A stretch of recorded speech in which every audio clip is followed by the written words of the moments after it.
Hello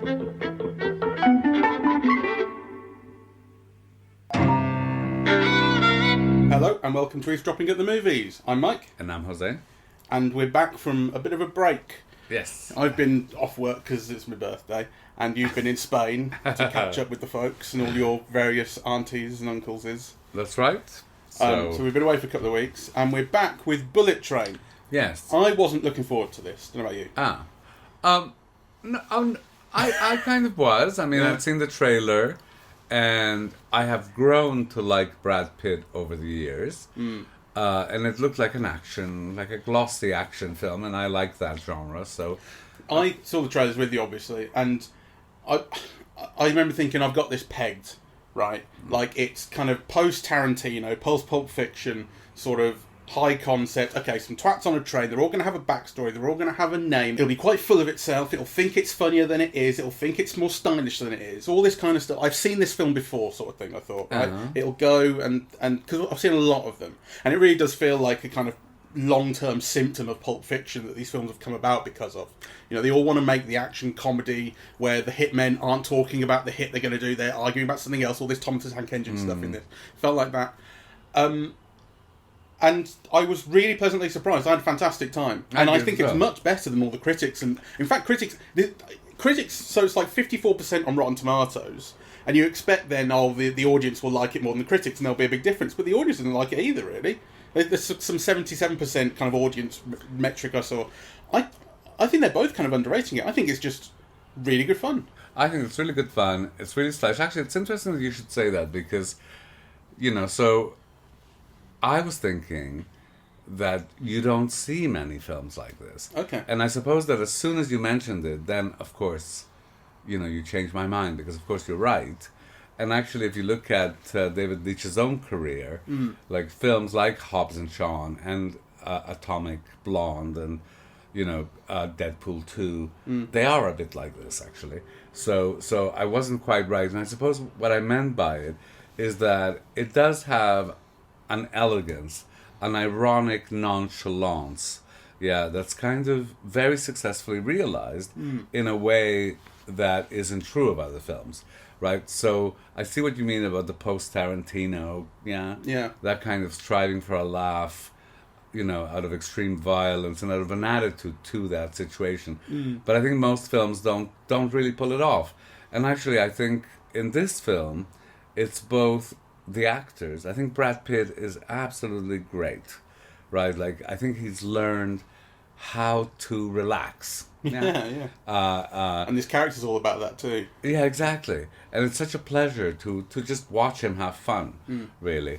And actually, I was thinking about that in relation to Aaron Taylor-Johnson, who's also very, very good, and I think surprisingly good. Yeah. And yet, you feel that if only he could relax a little bit, that he would be a much bigger star than he is. It's almost like he's giving a really, really wonderful performance, and yet he never really feels like there's something dead behind there. He's overthinking it, He's giving a performance. It doesn't feel like spontaneous and, kind of, it doesn't feel real the way that it does with Brad Pitt. Brad Pitt makes you, think of just things being spontaneous, and his responses are always surprising, and he's got kind of like he's alive, really, in a way that Aaron Taylor-Johnson, who I think is really superb in this, never quite comes alive in the same way. One thing this film does with Brad Pitt is it shows you what a great reactor he is. Yes. His character is all about reacting to things. So he's this kind of former hitman who feels very bad about kind of a string of bad accidents that resulted in deaths that he kind of didn't intend, that kind of thing. And he wants to just calm his life down. He's seeing a therapist and all this. And the job that he has to do on the bullet train is go collect a case that someone's got and then go, and it shouldn't be a difficult job. He's been given a gun and he turns it down, so it might be dangerous, but he clearly thinks that there's some other way to resolve this and so on. Seems simple enough. And his new code name given to him by his handler is Ladybug. And we're told that this is an ironic joke about luck, like he has terrible luck, and ladybirds are supposed to be about good luck. The reason it gets into him reacting to things is because things do happen to and around him that do involve luck. But the luck, it's a kind of combination of good and bad luck, I would say. Like, he always gets away with stuff, or stuff happens that he survives and so on. But there's a bad element to it, like someone else gets hurt or something else. You know what I mean? Like, it's kind of a bad version of good luck in a way. So it's an interesting thing that the film, and the film was constantly talking about fate and things. But the point is that when those lucky or unlucky things happen to and around him, it's his reactions that sells everything about it, that sells his response to it, that sells what he thinks. You know, and he very often has a line of dialogue. The film is quite insistent on capping things with like jokey lines here and there. They don't always work, I don't think, but mostly I think it gets the kind of tone right. But that's what he brings to it. That's what Brad Pitt particularly brings to it. It's all about how he sells something just after it's happened. He's really handsome still. He moves beautifully still. Yeah, like, you know, and he's really game. Yeah, so on the one hand, he's really relaxed about everything, but he's really game. So, you know, the scenes of him flying through the train, I mean, you know, they're just like joyful to watch, really, because you can see he's really into it, right? Or the scene where he's blasted into the train and his body's all contorted, right? Like, yeah, you can see. Mind you, I don't think I get the feeling that his face was put onto someone who actually could curl up. He is 50 odd. I mean, I don't think he was actually curled up there. Well, I thought it was him, right? So, you know, I mean, he is somebody who's had to pay attention to his body all his life. So I wouldn't be, you know, it's not surprising that it is him. But anyway, those things are still a pleasure to watch with Brad Pitt. And what's new is the looseness. Yeah, that he's just having fun with it, really. You know, at the beginning of his career, he was also very game, actually. He took a lot of chances. Right, but he was almost like overly serious, over-actorly, right? Like, you know, and I think he's grown into, you know, this great star who also knows how to act for film, because actually it's quite minimalist. He's not overdoing it, right? It's always just kind of the right amount, right? And he's playing a kind of a satiric, ironic kind of vein, yeah? So he's playing comedy in a way that I suppose is kind of, you know, so he's doing pratfalls and he's doing a lot of physical stuff, but actually there's also a sense in which this is like high comedy. So it's not drawing room comedy, but also that you need to maintain a kind of a tone to make it all work, yeah?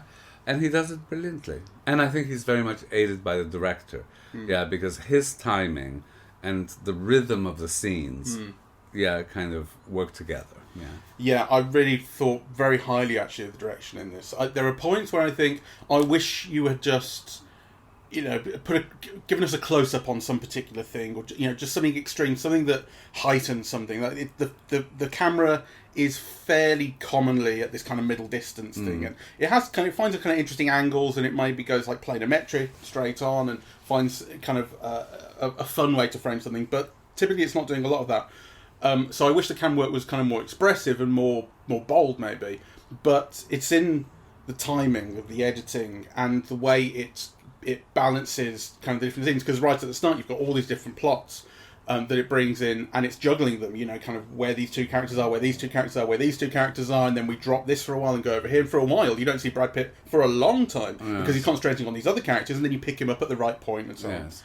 And it handles it really, really smoothly. And I was really impressed at how little music there was in the film. And actually, when it brings in music, it goes into kind of characters' backstories and shows you, you know, like these kind of set piece things about how they got there, sort of thing.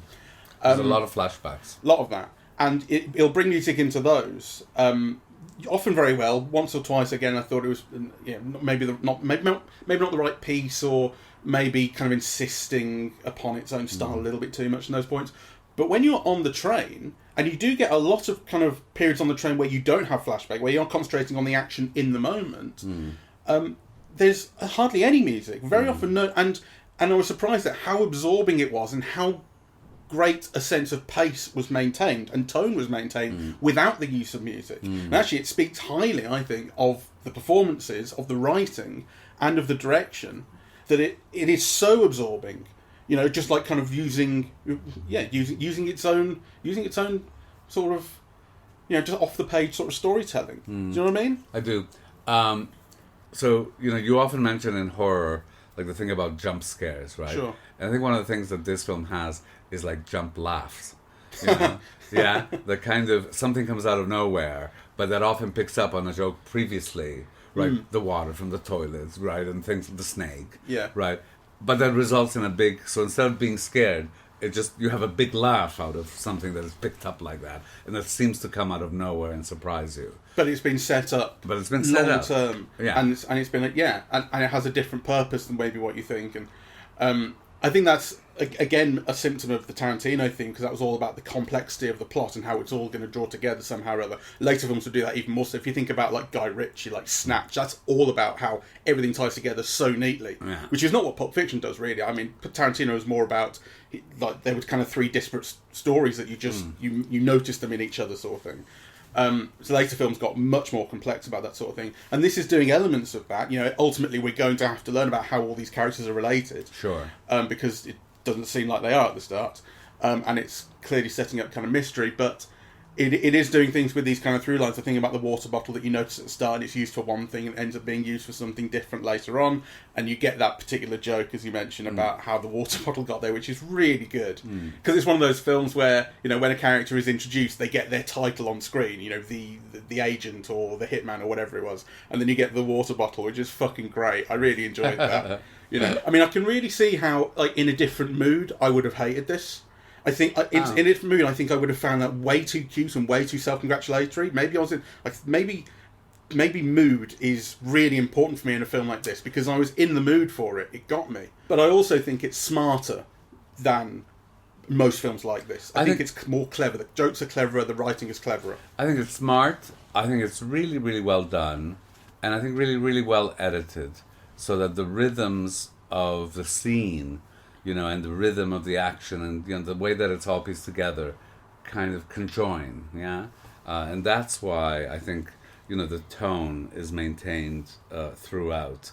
I was also thinking, it's really an opportunity to see some of the great American actors of the moment. I think Michael Shannon, for a while, I thought, you know, he's just the greatest American actor on screen. It took me a while to recognize him, actually. Yeah, I think with the hair, and so on, and the accent, which was very wobbly. And then, you know, also with Brian Tyree Henry, who has become my new favorite actor, and I just think he's great. And, you know, and I think he's great in this, actually. You know, so kind of, you know, you had said earlier that kind of Matt hadn't liked him because the English accent is no good or whatever. But I don't care. I mean, I can't really tell whether his English accent is good or not good, you know. But, I mean, my God, he's one of those people who's alive in every moment and responsive in every moment, you know. And he's just great, I think. I also thought Matt was wrong about the accent, having seen it. Like, Matt really prepared me for, you know, seeing, like I said, seeing a film that I'd expected would be disappointing and so on. He said, this is everything that he said it would be. And he also said, this Brian Tyree Henry's doing this Cockney accent and it's rubbish. And he said at one point, he says badass, right? And he does indeed say badass. I don't think he quite says badass. I think Matt emphasised how bad it was there. And that's not something that we say, right? We say badass, okay? We're not stupid people. But like with that kind of that, and there's a couple of vowels here and there aside, I think it's really believable. I got it completely. The chemistry that he has with Aaron Taylor-Johnson, who is his, you know, Cockney twin from way back when. They're wonderful together. They're terrific together. They really, you know, I thought, you know, again, early on, he's doing all this Thomas the Tank Engine stuff, and it's this long-running joke throughout the film that Brian Tyree Henry loves Thomas the Tank Engine, and he clocks people, he works them out according to which train they are. And you go, okay, right, how long is this going to go on? But actually, I found it more than tolerable. I found it quite charming as the film went on. It's also a fairly British reference. I mean, clearly, Americans have seen Thomas the Tank Engine and they know it. Yes, I don't. But it is quite British, and you feel like it knows sort of. I don't know what kind of research has been done by the writer or anything, but you feel like it knows those kind of references. Another one, Punch and Judy, they mention when they're having to do like this kind of impromptu puppet show, and they mention Punch and Judy. That's super British, I think.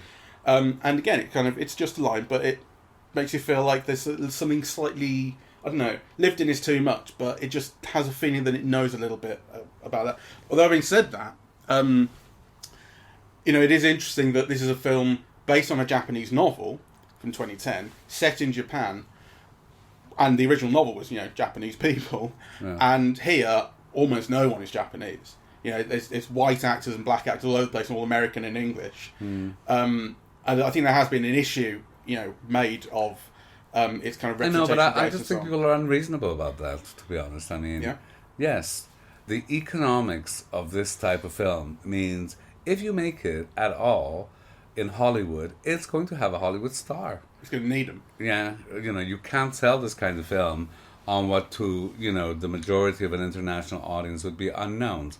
So, this is just kind of the economic reality we live in. It might be undesirable to some, but, I just think this is the kind of thing that, you can talk about, whitewashing and so on in many situations with reason. But I think this is kind of, to me, an unreasonable discussion. Either the film doesn't exist or it has to be made with stars. It's as simple as that, really. Yeah. So, and nobody that I know of, who's Japanese, would be able to play the Brad Pitt part for an international production. I'm sure you could make it as a local film on a much lesser budget and so on and so forth. Fine, right? But then it becomes something else, right? Yeah, and you can certainly imagine this film being a big Japanese production, sure, with Japanese actors, and coming over here and with subtitles and so on. But it wouldn't be the same. It's been optioned by an American studio with American money. I actually don't think it would be easy to finance a $90 million film in Japan. Yeah. Mind you, how much of that is the stars? Yeah. Well, the thing is that the film looks much more expensive than that, I think. So, it certainly got its production values. I'm not sure it looks a lot more expensive than $90 million. I think you can tell when money's been spent on stars. Well, stars, the stunts, the action bits, the runaway train bits. Those all look quite expensive to me. It looks like a big budget action film is what it looks like. Yeah, sure. Yeah. So, and that is, they often cost a lot more than 90 recently. So, we're not talking Avengers level stuff. No, we're not talking Avengers level stuff, but nonetheless, sure. Now, you can complain about it, but of course Hollywood has a whole tradition of taking Spanish novels or French films or indeed British films and turning them into American movies, really.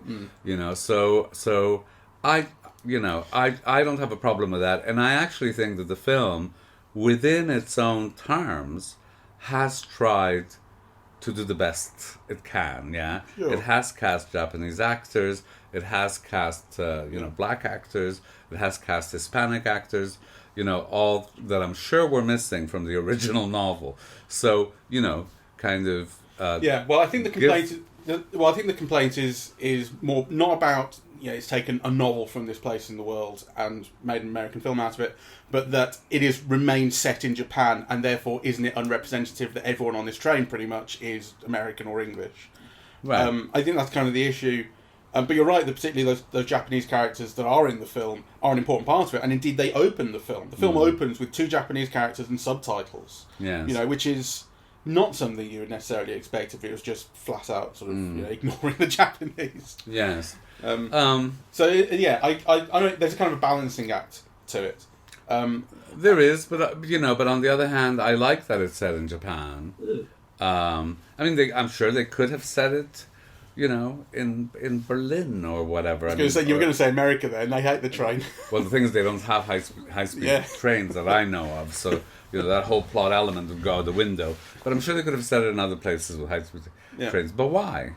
I just... there are complex arguments to be had about representation and exclusion and all of those things.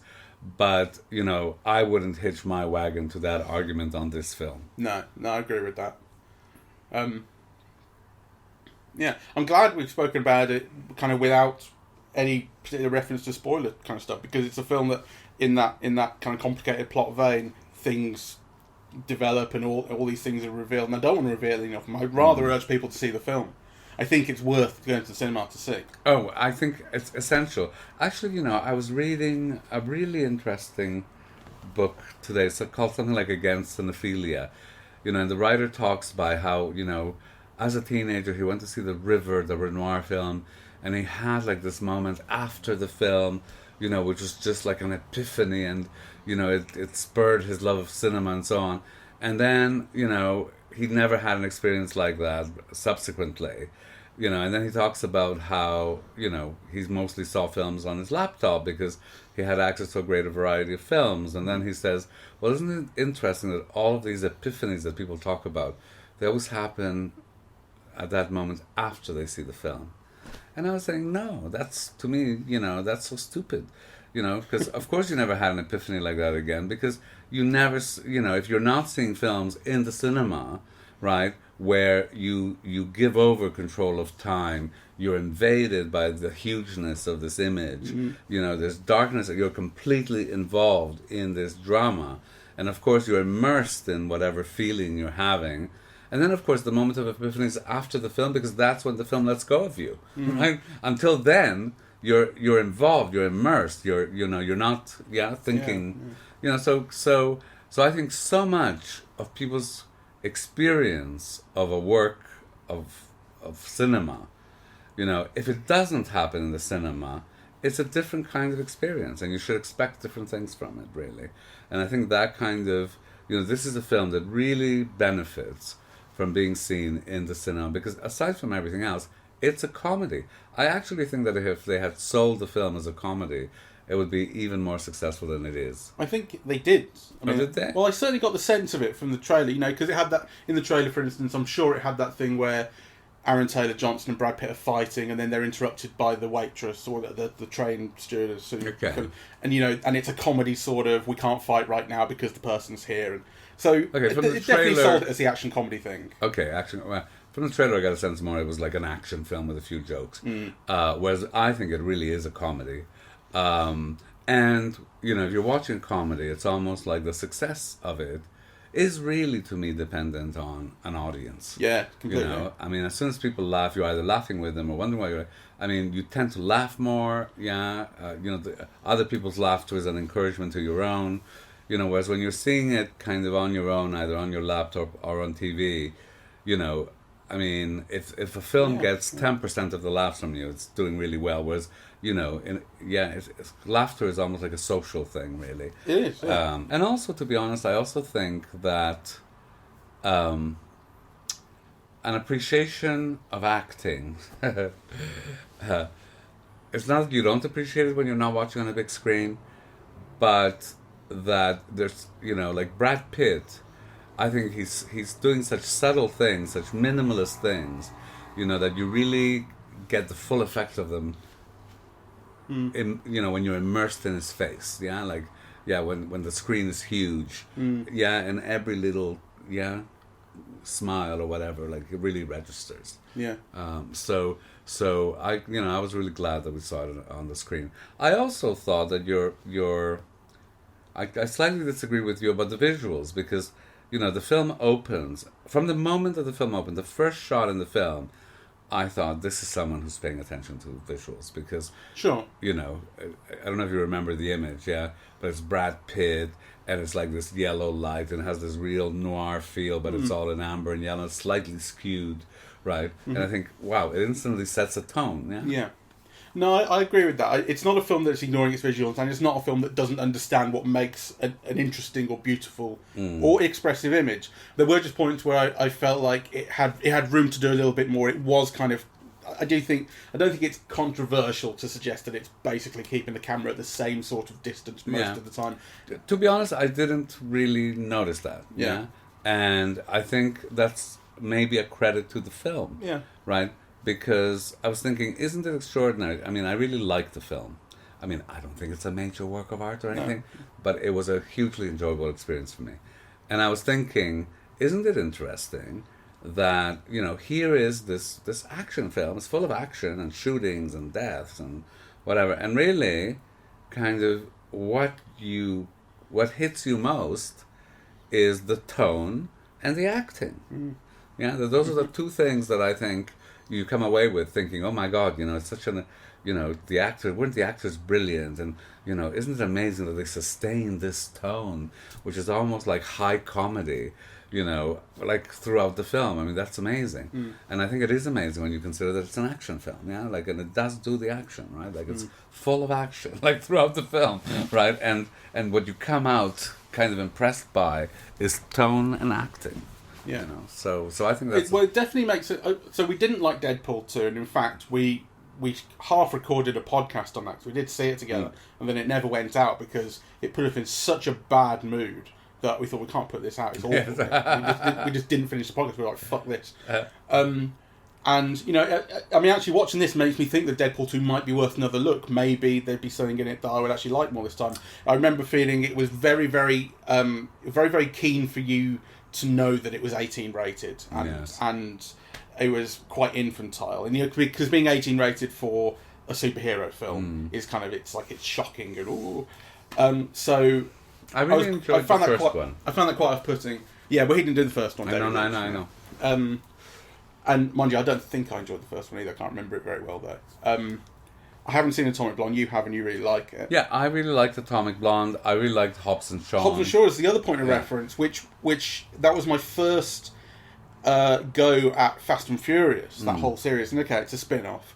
But I was, again, surprised at how much I liked that. I thought it was going to be really knucklehead in all the stuff you associate. And when we saw Fast and Furious 9, that's exactly what it was. Yeah. Super boneheaded. But Hobbs and Shaw, really good sense of comedy, humor, sense of pace, the good tone, action scenes. Again, it was kind of nonchalant, ironic, kind of a little bit tongue in cheek. Yeah, it's very American in that it doesn't let you notice when a joke has happened. It's very it points out where the jokes are, sort of thing. You know, like maybe a British or maybe like a German film would be super dry, and maybe you would kind of have to be in its kind of on its wavelength more to get it. I think this is a little bit more obvious in some respects, but that doesn't make the jokes any less intelligent or kind of well thought out, well written, which they are. And so yeah, I don't think that David Leitch is going to be like a major sort of. Well, I say major. He's making expensive films and making a lot of money with them, so that's one thing. But in terms of sort of, you know, quote unquote film art, you know, you don't think he'll maybe make it to the heights of those kind of, you know, upper echelons of the canon, but he's clearly making basically really decent, better than you expect action comedies. I mean, you know, it's a very impressive filmography that he's got, right? Because I mean, he was involved with John Wick. Yeah, so he co-directed that, and that's what brought him to. He did Atomic Blonde. Yeah, Deadpool 2, Hobbs and Shaw, and this. That's not shabby, you know. No. And actually, people will be thinking, why are you ignoring John Wick? And the reason that I haven't mentioned John Wick, even though that is the film that, you know, he co-directed with Chad Stahelski, and he didn't do the other two, that's Chad Stahelski on its own. But that, you know, that made him a name, because he was a stunt coordinator before that and so on. The reason I haven't mentioned it is because I don't remember joking that film. You know, like, it was a major action film, and that's had an influence, I think, long-term on action as well. And I think it's probably had an influence here. I mean, you know, there's clearly an interest in neon lighting. You see that in Atomic Blonde. I love the John Wick films, so... so kind of, there's certainly an aesthetic sort of influence that it's had, because there's neon kind of all over this sort of thing, at points at least. But yeah, the reason I didn't bring it up as a point of reference was because the action wasn't what stood out for me here. It was the comedy. And that's not something that you associate with John Wick, the comedy. That's true. So, but it is very much something that you associate with the rest of Leitch's work. Yeah. So, and I think to be successful at it, and to be able to be so playful and maintain that kind of tone, to make things funny, you know, and to do it in action, and to get, you know, what he gets out of these actors. I think, you know, it's a great job of directing. So I would recommend it more than either the critics or the audience. It's just got kind of poor to mixed responses, and maybe people have been a bit curmudgeonly. I kind of like it. Yes, I loved it. I mean, I liked it very, very much, actually.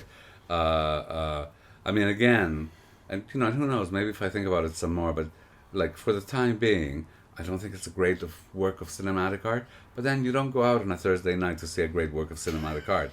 Right, you go to have fun, and this provides great fun. And then I'm not sure. I mean, maybe if I think about it some more, it does have themes of, like, family and human relations and, attitudes to life and so on, that might give one more to think about than at first glance. So I must say, at first glance, that's not the most interesting thing about the film. No, fate is the big one. Fate is the big thing that it's constantly talking about, and it ends up by talking about fate. With this the car getting crushed, and it's like his last bit of bad stroke good luck sort of thing. And so the film definitely wants you to be taking that away as what it's been talking about the whole time. In a serious sense, it's very, very flat and quite thin, really. It's all about, just everyone's been brought here for a reason. Fate has, everyone's got their backstory. We've all ended up on this train for whatever reason, and blah blah blah. And this is the Japanese kind of elder character who's particularly kind of, he brings his wisdom to the sort of thing. I think you can kind of see where some people are talking about, like, oh right, yeah, the Japanese character is wise. Sort of thing. But the film makes an attempt to sell that, and I think I tolerated it. I thought, yeah, come on, it's just, of course they all end up here. It's a film. Where the film is actually very effective, I think, in using all this fake stuff is making jokes out of it. It is about kind of how the long-running gag, makes that, how that water bottle ends up at the end of the film because fate got it there, and it's been set up throughout that there was going to be something with this water bottle, that sort of thing. Or that how in these flashbacks characters were in the same place at the same time. Like, what the hell were they doing in Bolivia together? Actually, it's never entirely, some things are just not explained at all, but they just happen to have been together. I think it's kind of charming in that sense. I think there is a major theme of family, like, that runs throughout, so it's very, very present in the relationship between, the Japanese gangland boss, his son, and his grandson. It's very present, though it's a reverse of that, with the Russian, warlord and his daughter. It's very present between the two twins, in quotation marks, who are of different races, but who are clearly brought up together.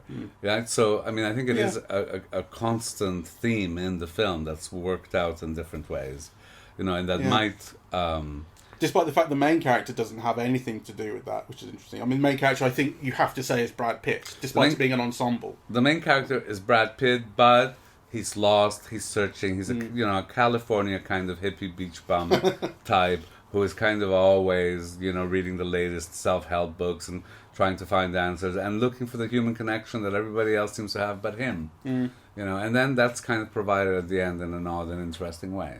Sure.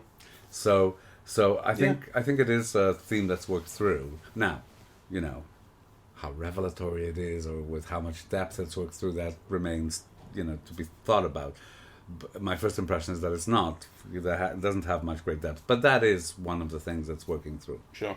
Yeah, fair enough. All right, well, I highly recommend it. Yeah, me too. I had a good time. All right, well, thank you very much for listening. We are eavesdropping at the movies, and we are on Apple Podcasts, Audible, Google Podcasts, Spotify, SoundCloud, and YouTube. On social media, we're on Facebook and Twitter at Eavesdrop Movies, and the website is eavesdroppingatthemovies.com. Thank you very much. Bye-bye.